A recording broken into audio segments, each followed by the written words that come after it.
Hello everyone, this is Ronnie. Thank you for watching the video. And in this video we're going to make a little tribute to a good friend of mine, Dr Robert Lockhart, who's passed away, I believe in the last few days.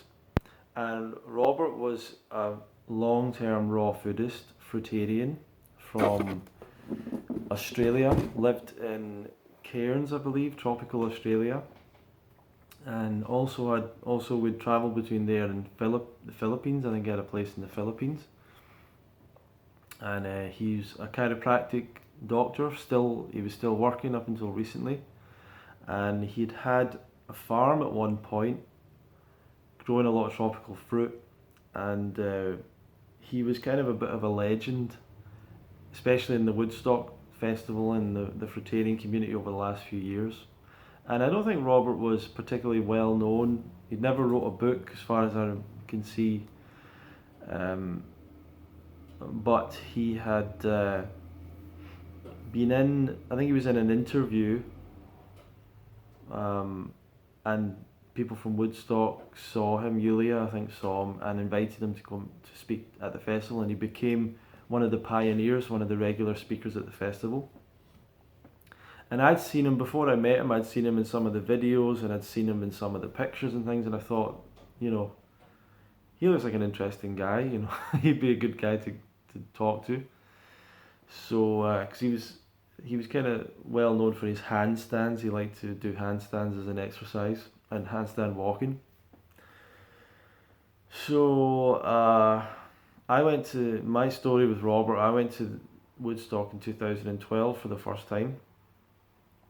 And didn't know anyone there, and was just kind of getting to know people and talking and stuff. And one night after maybe it was a talent show or something, Robert came up to me and started speaking to me.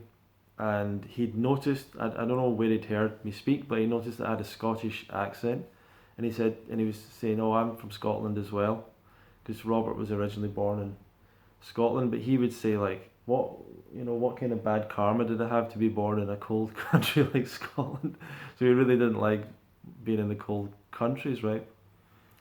And we talked a little bit, and I was always kind of hoping he might come to Scotland some point. But anyway, that was my first introduction to him. And the next morning, or a couple of mornings after that, I went up to the basketball court. If you've ever been to Woodstock, the basketball court is at the top of the hill. So I went up to the basketball court in the morning, and Robert was up there on his own exercising. So I got a chance to be with him again on his own, and he was doing his workout. He would do pull-ups, this kind of pull-up. He'd do a bunch of those. He would do upside down exercises. He'd do all sorts of different things, and then he would do handstand walking, and that was his workout in the morning. And I was just so inspired by the guy, just seeing how committed he was to this lifestyle. And he was committed to 100% raw. There's a lot of other people that have been to the Woodstock Festival over the years that maybe weren't entirely raw and stuff like that, but that was his message, was 100% raw, and he was committed to it. And I just saw what he was doing as an older man and everything, and I thought, like, that was one of the moments for me that I just thought, I'm committing to this, was seeing Robert and how he performed as an older guy. I think he was about 69 at that point, 68, 69, which isn't that old, I guess, but anyway. Yeah, and he was doing great. And over the years, I would go back to the festival, and I became more friends with him, and I would interview him. Sometimes I got some videos with him, and just talk to him, really, and just chat about life. It was never really that I was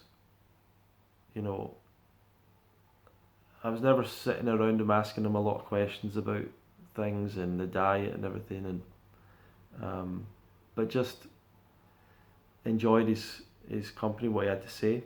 I did always feel like I never fully got close to him, maybe, like he kind of kept me a little bit at arm's length. That was a feeling I had, like he was maybe a little bit, but I think he was a little bit like that, you know, he was maybe a little bit,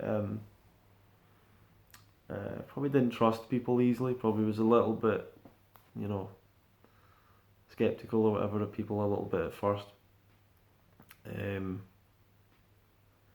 But my memories of him, obviously going to his handstand classes, he taught me about handstand, he taught me about corrective exercises for your posture.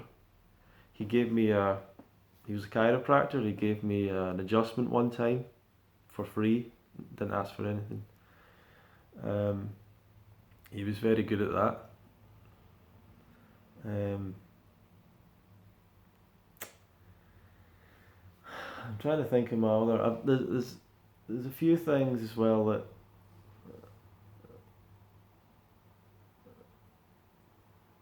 yeah. Trying to remember a few things. There's stuff coming to me, you know, as I think about it. Um, I remember being with him in New York City as well, and we were hanging out there. And the good thing about Robert, I remember driving back from Woodstock with him and driving to Woodstock with him because we had a friend in common called William or Bill Lesh, and he drove us to the festival. And I just remember one time in the car, and Robert was talking about how people don't trust themselves and don't trust their body, and people need to trust their body, and it was so powerful, you know, listening to him sometimes and his passion for this and how people don't just listen to their body and trust that they can get well through eating a better diet and everything.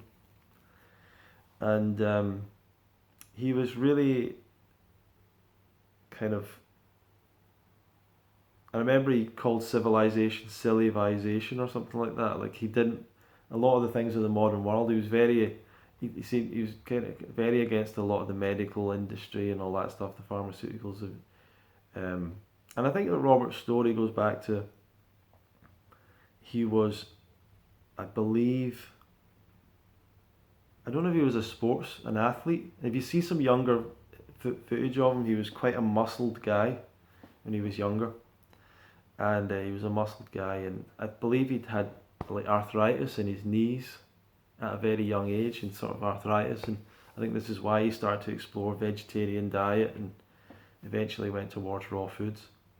He'd been in over in California, I believe he'd worked in California, and he'd met a lot of some of the pioneers of some of the nature boys, if any of you've heard of that. Some of the guys that were kind of the inspiration for the whole hippie movement were these raw foodist guys, the nature boys, and one of them was called Gypsy Boots, a guy called Gypsy Boots, and Robert had met people like that, and Robert had been involved with, I think it was another chiropractor because I think he studied chiropractic in the US. I think he was involved with a guy that developed the moon boots, that invented the moon boots, which are these boots that that allow you to hang upside down. You put the boot on, it's got some hooks, and you hook it onto a pole. So Robert brought those to Woodstock as well, and he would put you on the moon boots, and then he would like swing you on this swing, and it was pretty crazy. So yeah, so he'd been involved in all that kind of thing in the US, and I guess he'd went back to live in Australia and found a tropical place, had developed a big farm. I remember him telling us stories of how he had so many durian trees and jackfruit trees and all this, and that he would live on durian, you know. He was really into durian, tropical fruits and all that. And there was a point where he was living on durian, but his wife didn't like it. His wife wasn't a fruitarian at all. Sorry, I don't want to be controversial. I don't hope this isn't a controversy to the family or whatever, or disrespectful, but this is what he told us, that his wife basically said to him, because he had to go outside to eat the durian because his wife didn't like it in the house, and his wife basically said, "It's either me or the durian." This is the classic Robert Lockhart story, is that he said his wife said, "It's either me or the durian," and so he got divorced.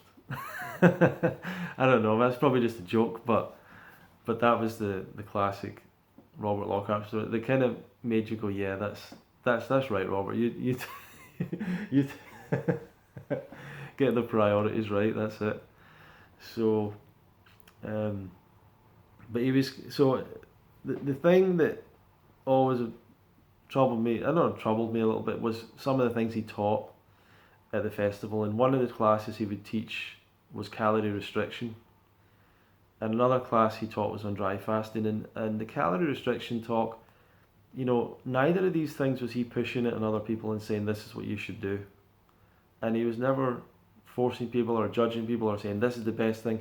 He was saying with calorie restriction, he was kind of putting across this idea that the body can adapt to less food and all this stuff, and that you've only got so many calories you can eat and then you die and all that. So he was very concerned with life extension. When you get to that age, I guess that becomes what it's all about, life extension, rather than being the fittest or the healthiest. But I didn't like that message, calorie restriction, and really he would get kind of a little bit skinnier every year, even though he was already pretty skinny.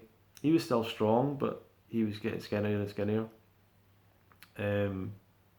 He always looked good. Like sometimes he looked better every year, weirdly enough. And then they talk about dry fasting. So I went to his talk about dry fasting, and the first thing he said was you shouldn't do this unless you've been raw for at least 5 years. And that would have disqualified basically almost everyone at the festival, right? And certainly everyone in the audience, apart from maybe me and a couple of people, handful of people. But he talked about it and whatever. And what I noticed over the years after, I'd never heard of it really before he gave that talk. I started to see it proliferate in the raw vegan community, and I heard more and more people talk about it, and more people mention it. And to me, it came from him speaking about it there, that it started to, get more going, and I was very not really into it. I wasn't really into fasting anyway. Still not really into fasting, and I started to really think this is dangerous because people have died from it, and I just thought this is dangerous.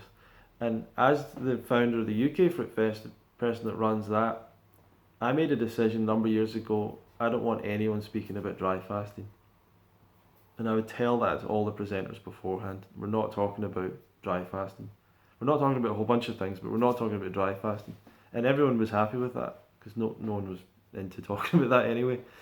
The people, I would say a closer mentor of mine would be Doug Graham. And he was completely against dry fasting. And in his philosophy on it was, when you dehydrate the body, all of the functions are worse.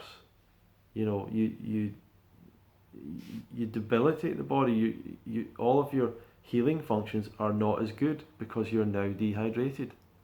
That makes complete sense to me. So he was against it. I've never really tried it. I mean, obviously I dry fast every night. I wake up in the morning feeling kind of thirsty, but so we're able to do it for some amount of time. But I've always thought it was dangerous. And a couple of years ago there was a guy, I believe, died from dry fasting, who had malaria. And I spoke to my brother, who's a medical doctor, and he said, well, the last thing you want to do if you've got malaria is to dehydrate yourself even further. And this is what you got to understand. That a lot, like, you get sick and you think, oh, I'll dry fast. Well, you're already dehydrated potentially from the sickness. But especially if you've got an infection or an infectious disease or something like that. So I was always, I always thought like, oh well, the jury's out, I don't really know much about this. So then Harley, a couple of days ago, Durian Rider, puts up a post, and it basically says, Robert, you were the best, you had the best jackfruit farm in Australia, you were such a great guy, and you let us stay with you in your paradise, and you got into this dry fasting nonsense and you've taken it too far, and it's taken your life. And I didn't feel much of a shock in a way. Like I didn't feel weirdly, you know. I just thought, wow. And then I looked into it further to see. Spoke to Harley, and I said, is this true? And he said, yeah. And he was explaining what happens. He says you drive fast. What happens firstly is you start to dehydrate, you lose fluids, your body struggles to maintain sodium potassium balance, your sodium potassium levels spike, your kidneys get damaged, that your kidneys start to shut down, that leads to heart attack, and that's what kills you ultimately. Like Harley knows a lot of stuff. Like you can judge him for whatever, but Harley is a smart guy, and he knows a lot about how the body performs and functions, especially at the highest levels of function. And he's always been against dry fasting. Probably one of the big reasons that I never got into it was because Harley is a mentor of mine. Like I don't watch a lot of his stuff now and everything, but I can still go back to the stuff that he said 7, 8 years ago when I was getting into this, or 10 years ago even. And like he was really on point with a lot of stuff. So I was still waiting though for more information to come out, and then a friend of mine shared. I think that a couple of friends of mine were sharing with me things, and one of them was mentioning a lung infection. And then I think his family put out an official statement, and the official statement is basically saying that Robert was, over the last 5, 6 years, Robert's been practicing a lot of dry fasting, and that he picked up an infection, and they reckon this probably already kind of affected his body's ability to take care of itself, because you damage. I didn't realize how damaging dry fasting was. Now I really realize.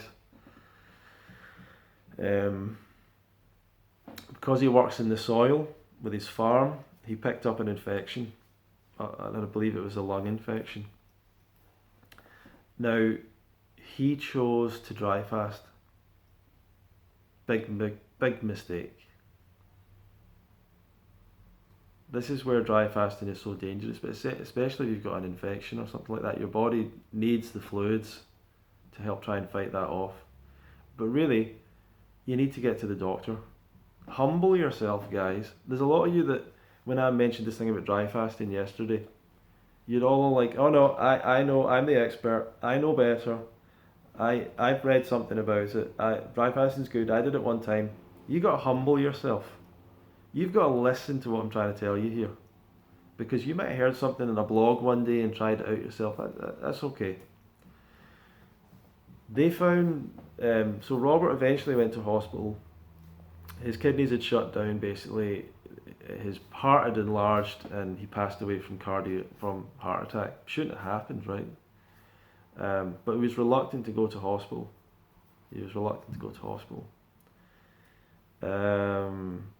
This is the dangerous side of like nature cure, natural hygiene, is when people don't go to hospital when they need to.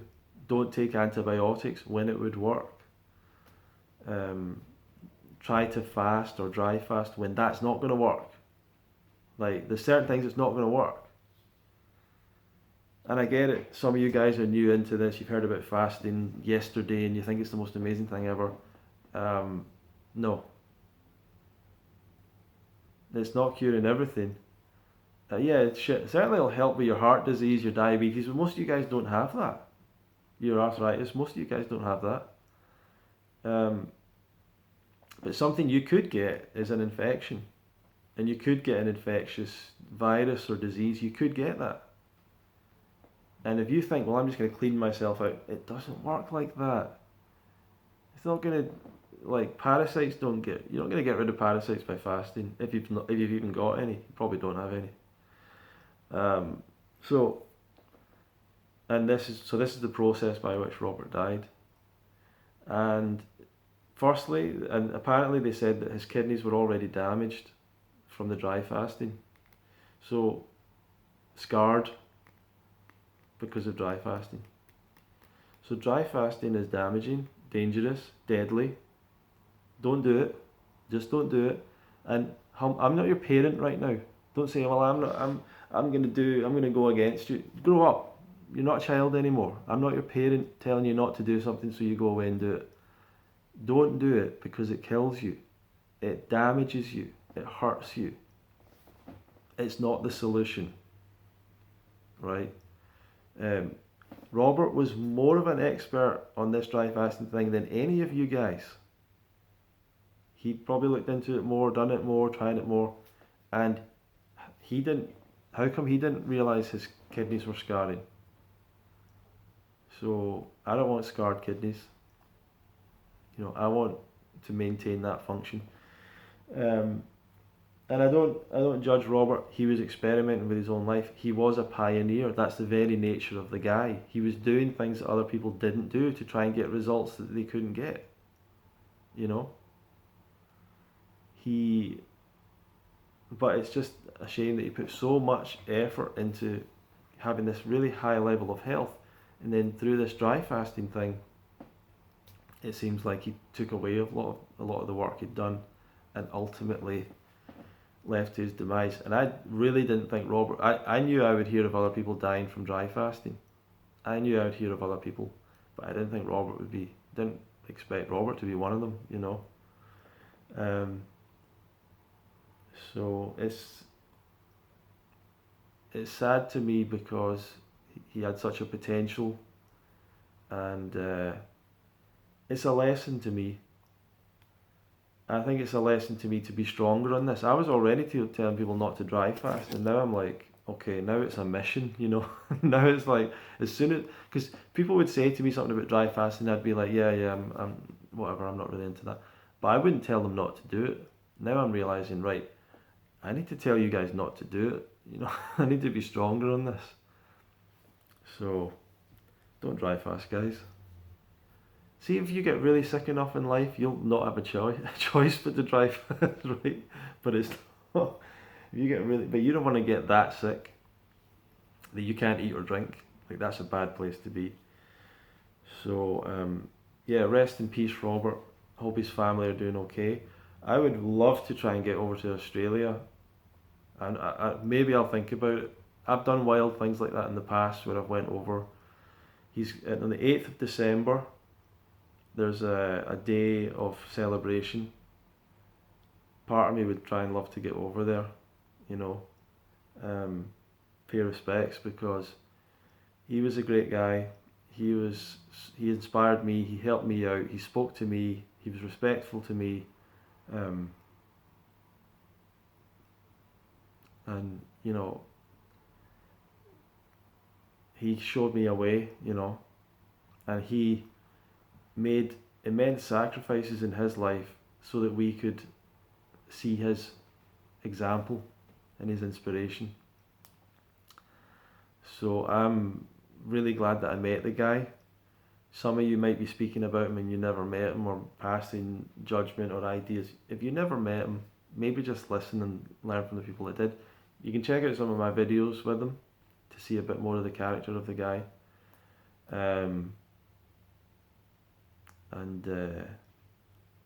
Yeah, it's sad that this is the end. I wanted to see him in his 80s, you know, in his 90s. So we're all really sad about not seeing him, and that's a real shame. So thank you for watching the video. If you want to search for some videos with him, look him up, Robert Lockhart, Lockhart, a good Scotsman, played the bagpipes as well.